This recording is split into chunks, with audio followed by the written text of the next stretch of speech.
Hello, it's Myozan Kodo here from Blue Mountain White Clouds Hermitage and Zen Buddhism Ireland. Now, I'm battling a chest infection, so honey and lemon might do the trick. Ginger in there as well, so if I cough during this talk, please forgive me. We continue with our reading of Zen Mind, Beginner's Mind, and we're on page 34 looking at mind waves. Mind waves. Now, Suzuki Roshi here uses the term mind again, which is a term that recurs in Zen and in Buddhism. This idea, you see it in the Dhammapada as well, that the mind creates reality, and in many ways, the foundations of the Mahayana have this idea of mind only, of Yogacara, coming from the Yogacara philosophy in India into the Mahayana, and which informs Zen in a very basic way. And this idea that our mind creates, that all is mind, and Suzuki Roshi uses the term big mind to talk about the totality of reality as mind, and small mind is our experience of the totality of reality unfolding, which he refers to as big mind. And he adds a further subtlety by saying that small mind, in fact, is always part of big mind and is never separate. And it's a matter of perspective and understanding, or insight, or realization, maybe is a better word, that in fact our small mind all along has been part of big mind. So he talks about, he refers to an awareness or a calmness of mind that we discover in zazen, that establishes itself as an experience in zazen. And this happens when we become settled in our practice. We establish a kind of calm abiding. Now, lots of people who begin to practice say, "Oh, I'm going to aim to have no thoughts." Well, that is not the aim, first of all, of sitting zazen, and secondly, as to remind us again, it's a kind of an aimless, open awareness. It has no goal. It doesn't crave and desire any goal. And as Suzuki Roshi says, if we aim to have no thoughts, then thoughts are bothering us in our zazen. And the aim of zazen is to release, to open, not be bothered or try to suppress thoughts. And to refer back to the chapter on control, which Suzuki Roshi has, which we talked about a week or two ago, control is pointless in this kind of practice. To try and control one's thoughts, to try and suppress thoughts, is not the aim of zazen. When you practice zazen, do not try to stop your thinking. Let it stop by itself. So we observe our thoughts emerging into being and passing out of being, and gradually our practice, our sitting becomes calm and serene, but never dead. There are always thoughts. There are always mind waves, as he calls them in this chapter. It will be a long time before you find your calm, serene mind in your practice. I think this is true. It takes a long time to establish practice, and a lot of people drop off from Zen or from zazen before this kind of calm abiding is established. And to stick with it,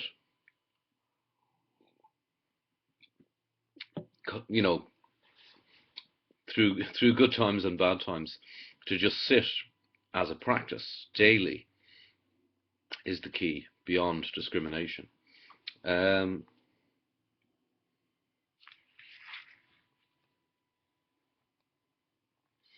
He says, it will take you quite a long time before you find your calm, serene mind in your practice.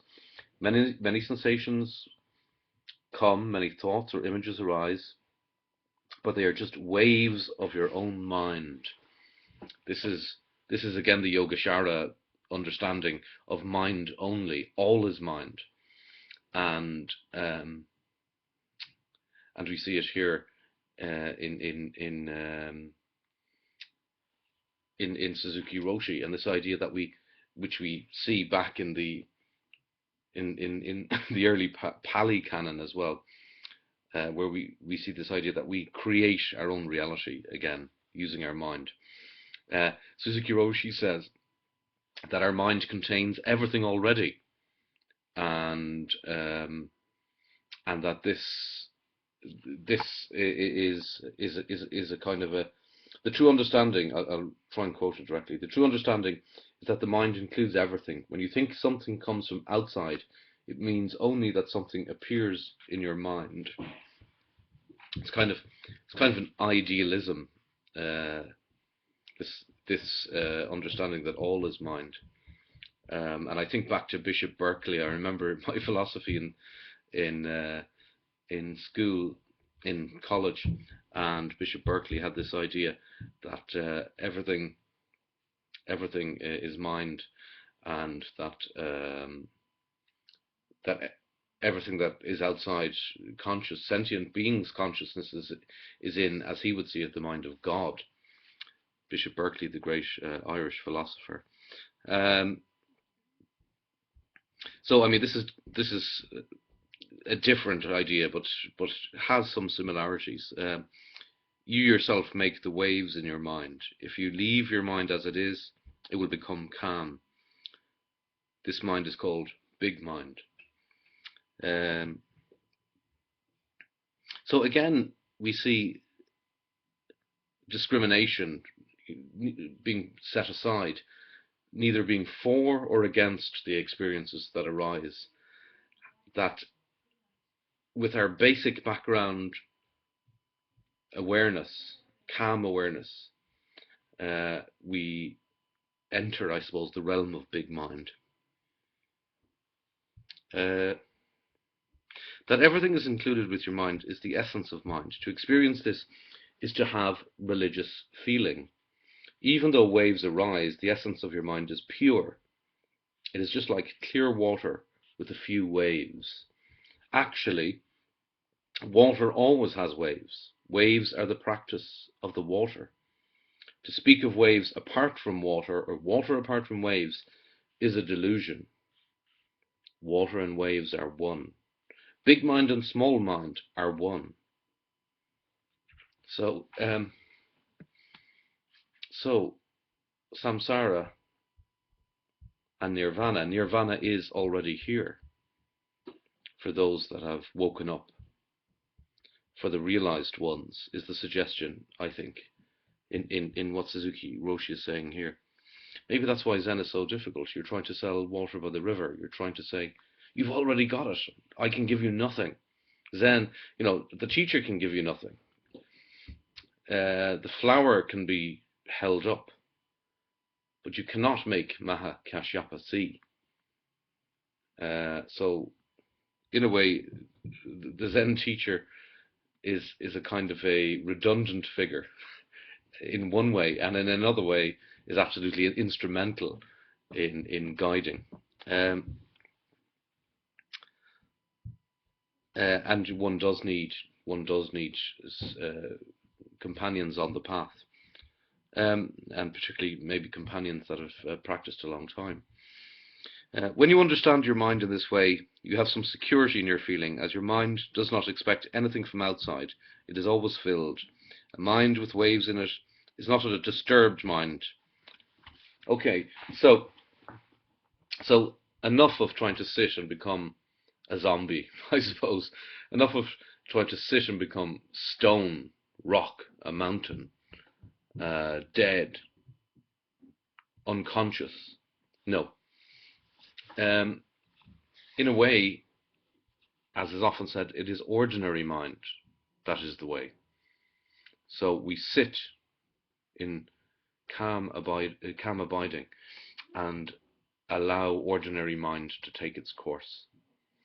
So some people come to meditation looking for trippy experiences or astral projection. I've had people come to sittings looking to have out of body experiences, and I'm sorry that they're very disappointed that when I point out that it is ordinary mind that is the way.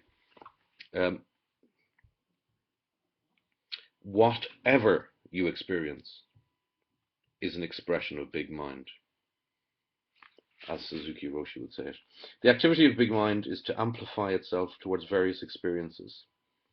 So, and he goes on to talk about how in big mind and how sitting in zazen, our discriminations between this is a good experience, this is a bad experience, are set aside because we do not want to continue to chase after and pursue the bliss that we sometimes experience in zazen. Each of our experiences, as if recognizing the face we see in a mirror as our own. So he says that, what's the full sentence? With big mind, we accept each of our experiences as if recognizing the face we see in a mirror as our own. So, on one level, the face we see in a mirror is not us; it is a reflection. But that's from one point of view. From another point of view, the face in the mirror is us, and the mirror is us, and we are the mirror, and so on.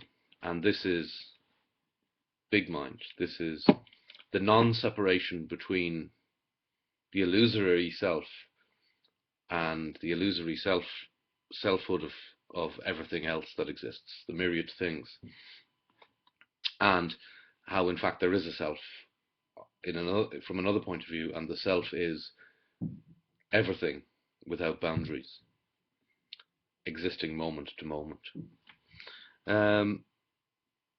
For us, there is no fear of losing this mind.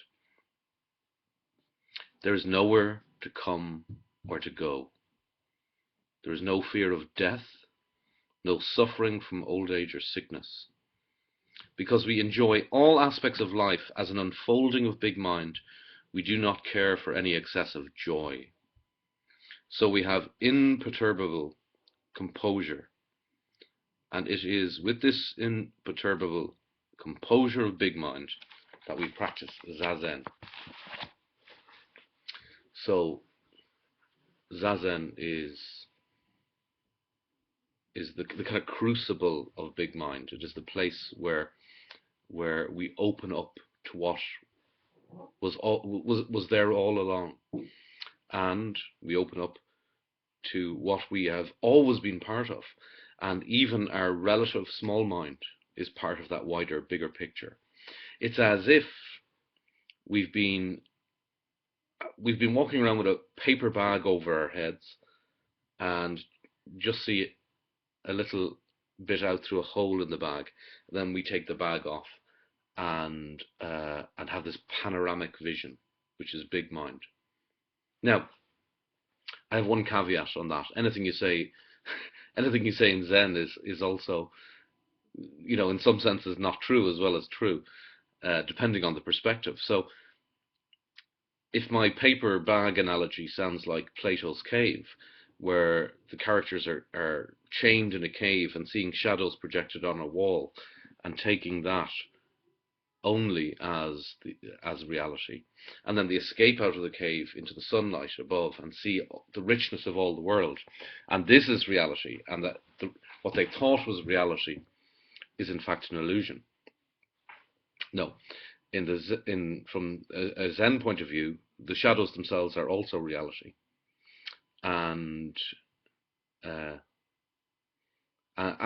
the panoramic vision of big mind or of the Plato's prisoners escaping the cave is the same reality.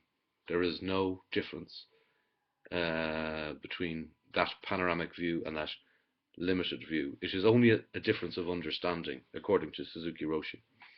So the Platonic understanding always is looking for, and I suppose this informs the whole Christian and Western thinking that has emerged subsequently, that it is looking for a higher spiritual realm, a higher realm that is true, a paradise that we have to reach and get to, and that down in the cave is a bad delusion that is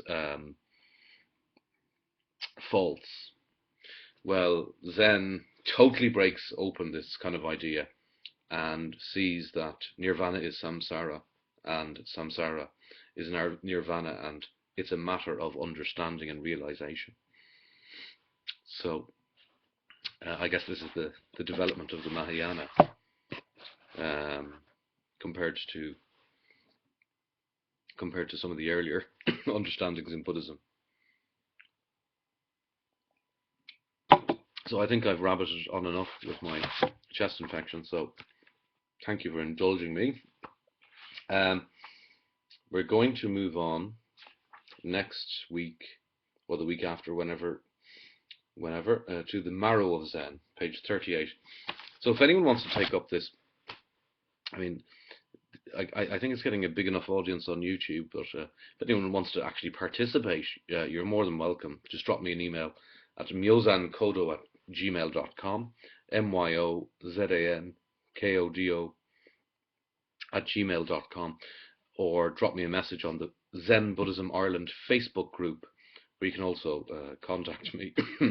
And if anyone wants to take up a chapter and run with it in their, with a personal response like I'm offering to the chapter, then I'd be delighted.